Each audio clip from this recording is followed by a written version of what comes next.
BJP সরকার হেমন্ত মামার বিষয়ে যদি কিছু হওয়া যায় তাহলে আপনারা মনে মনে খুব খারাপ পাইবে আর মনে মনে করবা যে বেটাকে দালাল বনি গেছে।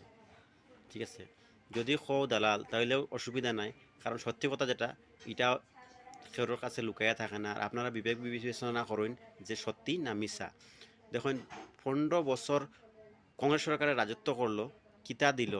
দেখুন, জমি পাট্টা তো দিতে পারছে না মানুষরে, এমন অবস্থা। এখন উচ্ছেদ অভিযানে মানুষের ঘর দুয়ার ভাঙ্গিয়া যার, সেই সময় যদি জমি পাট্টা দিয়ে রাখতো তাহলে আজকে এই অবস্থাটা হইল না। আচ্ছা, দেখুন 2024-25 10,000-এরও বেশি মানুষে থার্ড গ্রেড ফোর্থ গ্রেডে চাকরি পাইছে। ও এটাও কোনো দালাল ছাড়া, কোনো সিফারিশ ছাড়া, কোনো রকমের পয়সা ছাড়া। তাইলে দেখুন আরেকটা, এখন বাগানের মানুষ যারা আসেন বা আদিবাসী যারা আসেন তারার লাগিয়ে কিতা জমিনের পাট্টার ব্যবস্থা করে দেয়। তারা অনেকদিন থাকিয়া আমরা আসামও বসবাস করে, এর জন্য তারা আরও সুব্যবস্থা করিয়া দেয়।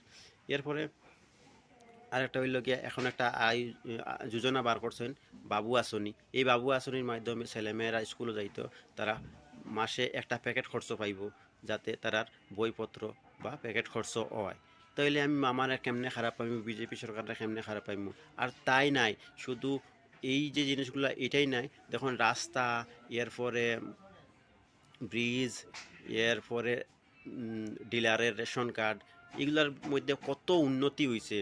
এগুলা বিবেক বিবেচনা করে এরপরে দালাল আর নানান রকম মন্তব্য করবা। ঠিক আছে, যদি ভালো লাগে ভিডিওগু তাহলে কমেন্টের মাধ্যমে কইবা, আর যদি খারাপ লাগে তাও কইবা। আর কথাগুলো যদি আপনারা ভালো লাগছে তাহলে আপনারা বিজেপি সরকারে আগের দিকে কাজ করার সুযোগ দিবাই, আর আগের দিকে বাড়াইবাই, আর আমার ভিডিওটা শেয়ার করবাই, যাতে মানুষেও জিনিসটা বুঝে। আর যদি খারাপ লাগে তাও কমেন্টে জানাইবা। ঠিক আছে, ধন্যবাদ।